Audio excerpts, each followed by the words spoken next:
Hello everybody, welcome to कुम्स kitchen. जैसे कि आप लोगों ने पिछले वीडियो में देखा कि हम लोग कसारा तक गए थे और फिर फंस गए थे वहाँ पे, और पूरी रात हमको वहाँ पे गुजारनी पड़ी और फिर हम लोग रिटर्न आए। लेकिन जाना बहुत ज़रूरी था, तो हमने नेक्स्ट डे की ट्रेन फ़्लाइट्स चेक करी तो कुछ भी अवेलेबल नहीं था, सारी ट्रेन्स कैंसिल हो चुकी थी। लेकिन जाना बहुत ज़रूरी था क्योंकि वो हमसे बहुत ही करीब थी। दिलशाद आपा जो मरहूम हो चुकी है, वो हमारे दिल के बहुत करीब थी। हमारे घर में हमेशा वो आके रुकी है जब भी मुंबई आई है। तो हमने एक दिन बाद की हमको टिकट मिल गई और हमने उस टिकट को कराया। हमने जो बैग पैक करके लेके गए थे कसारा तक और रिटर्न लेके आए थे, उस बैग को हमने खोला भी नहीं, वैसे के वैसे ही रखा था क्योंकि डिसाइडेड था कि हमको जाना ही है।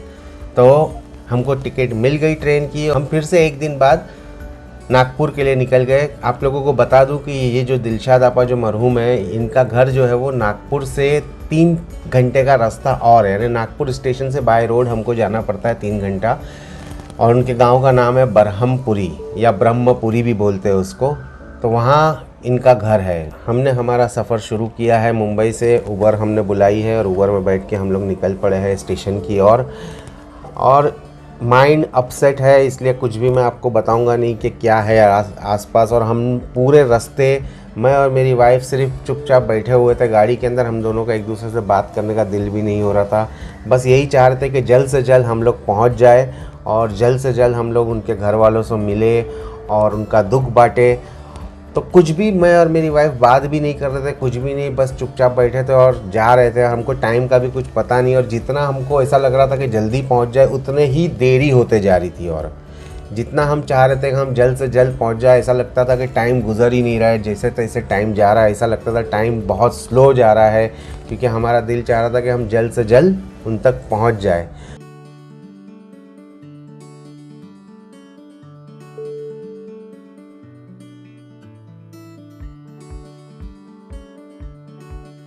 तो फाइनली हम लोग CST स्टेशन पहुंच गए। अगर आप देखोगे तो CST स्टेशन की आपको घड़ी दिखेगी। हम लोग गाड़ी से 1 घंटा पहले आ गए हैं, यानी हमको ये भी होश नहीं है कि क्या टाइम पे हमको निकलना चाहिए था और कब हम पहुंचेंगे। ये सारी चीज़ें भी हम डिसाइड नहीं कर पा रहे थे, माइंड इतना अपसेट था। तो आपको घड़ी दिख रही होगी, आप देख लो उसके अंदर टाइम। उसके 1 घंटे बाद, 1 घंटे से भी ज़्यादा, 1.25 घंटे बाद गाड़ी थी। जब स्टेशन पे पहुंचे तो स्टेशन पूरा खाली पड़ा था, क्योंकि नॉर्मली ट्रेन के टाइम से लोग 20 मिनट पहले आ जाते हैं या 10-15 मिनट पहले आते हैं, लेकिन हम लोग 1 घंटे से भी ज़्यादा टाइम था हमारे पास ट्रेन के लिए। तो हम आके यहाँ पे भी खड़े थे, चुपचाप बस खड़े थे दोनों, एक दूसरे का हम लोग मुंह देख रहे थे और कुछ भी बातें नहीं हो रही थी। और हमको समझ में आया कि हम तो बहुत जल्दी आ गए हैं, लेकिन एनीवे हमको जल्दी पहुँचना था, तो हम हर चीज़ जल्दी जल्दी करते जा रहे थे। तो चलिए हम लोग स्टेशन तो पहुँच गए और हमारी गाड़ी भी आ गई है। आप देख सकते हो कि सामने से गाड़ी आ रही है, वही गाड़ी में हम लोग यहाँ से जाने वाले हैं। ओवरनाइट की जर्नी है। रात को हम लोग यहाँ से 8:15 बजे ये गाड़ी निकलेगी और सुबह में करीब 7:05 को ये टच हो जाती है नागपुर। और वहाँ से फिर हमको और 3 घंटा बाय रोड ट्रैवल करना है। बहुत ही हम लोग अपसेट है और बस कंटिन्यू हम लोग दुआ करते जा रहे हैं मरहूम के लिए, दिलशाद आपा के लिए। कंटिन्यू हम लोग दुआ ही करते जा रहे हैं कि अल्लाह उनकी मग़फ़िरत करे, उनके गुनाहों को बख्श दे और उनको जन्नत नसीब करे। बस यही दुआएं चल रही थी हमारे मुंह पे। और फाइनली हम लोग नागपुर पहुंच गए। सुबह का वक्त था 7 बजे का। तो नागपुर स्टेशन हम लोग पहुंच गए थे। हमने नाश्ता वगैरह भी कुछ किया नहीं था, क्योंकि कुछ मूड नहीं था हमारा नाश्ता करने का या कुछ खाने का। बस हमको ये था कि बस जल्द से जल्द हम घर पहुँचे और घर वालों से मिले और उनका दुख बांटे। तो उन्होंने हमारे लिए गाड़ी भी भेजी, बहुत बहुत थैंक यू उसके लिए जिसानी फैमिली का, कि जिन्होंने हमारे लिए कार का इंतज़ाम किया। ड्राइवर के साथ उन्होंने गाड़ी भेज दी हमको लेने के लिए। ऐसे वक्त में भी उन्होंने हमको सारी फैसिलिटी प्रोवाइड की, उसके लिए हम बहुत बहुत शुक्रगुजार हैं जिसानी फैमिली के। तो हम लोग ऑन द वे अब नागपुर से निकल पड़े हैं ब्रह्मपुरी की ओर, जो करीब यहाँ से 2.5 से 3 घंटा लगेगा।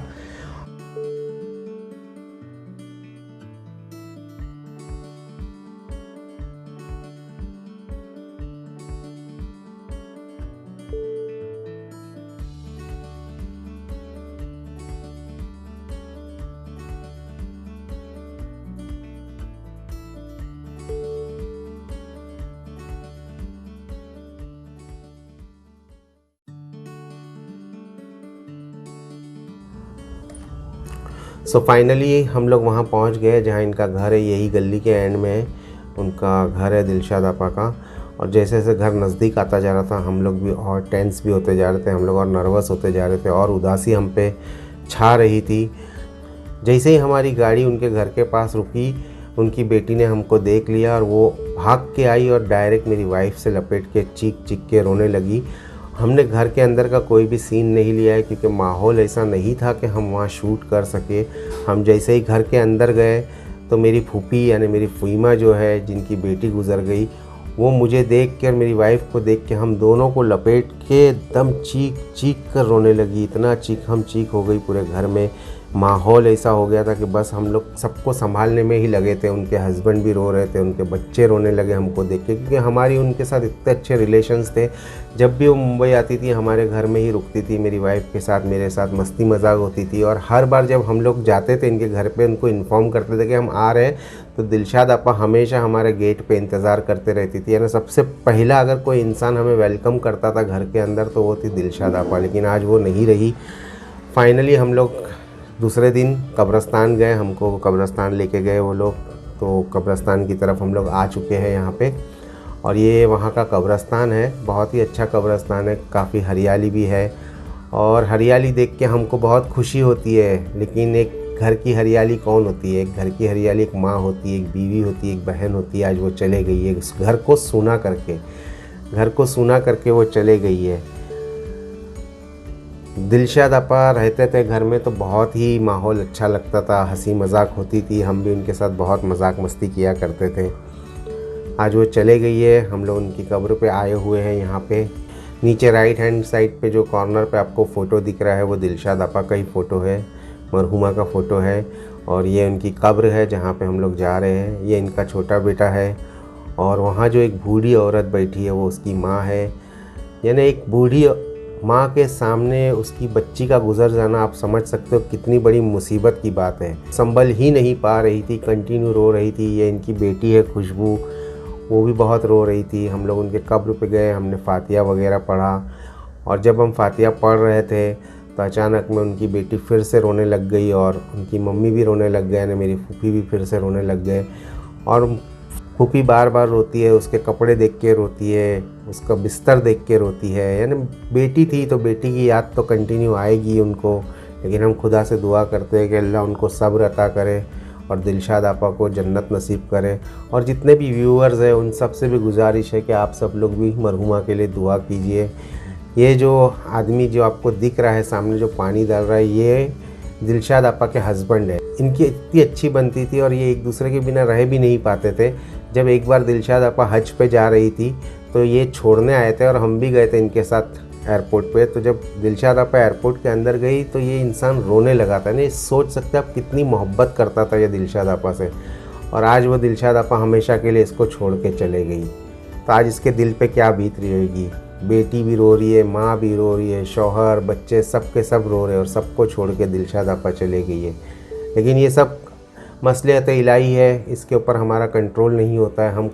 हम कुछ नहीं कर सकते, जो खुदा को मंजूर है वही होता है। ये बेटी भी बहुत बिलक बिलक के रो रही है, कब्रिस्तान में भी लोग सब बहुत रो रहे थे, लेकिन हमने उनको समझाया, संभाला और उनको दिलासा दिया कि अल्लाह दिलशाद आपा की मग़फ़िरत करे और उनको जन्नत नसीब करे।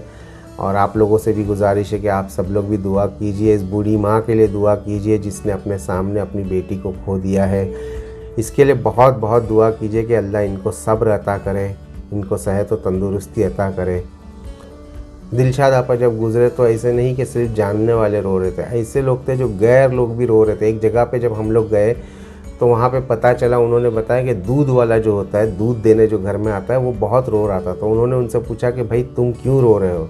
तो उसने बताया कि दिलशाद आपा डेली मॉर्निंग में जब वो दूध देने जाता था तो उसको नाश्ता करा के भेजती थी, नाश्ता करे बिना उसको जाने नहीं देती थी। जब वो नाश्ता कर लेता था तभी उसको जाने देती थी।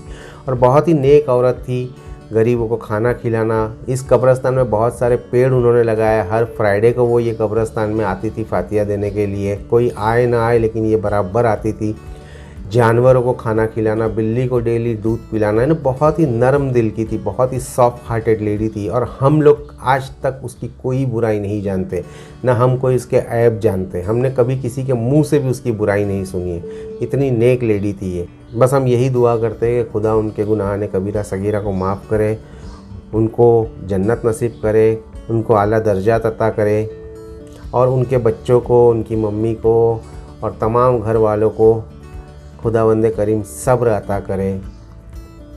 और आप लोगों से भी गुजारिश है कि आप लोग भी इसके लिए दुआ कीजिए और जो भी आप कर सकते हैं, जिस तरह से भी आप दुआ कर सकते हैं कीजिए। और ख़ास उनकी मम्मी के लिए आप दुआ कीजिए कि उनको अल्लाह उनको सब्र अता करे। हम लोग कब्रिस्तान से अब बाहर निकल रहे हैं और जो फुईमा है, मेरी फूफी है, उनको हम संभाल रहे हैं, उनको समझाते हुए बाहर लेके आए हैं।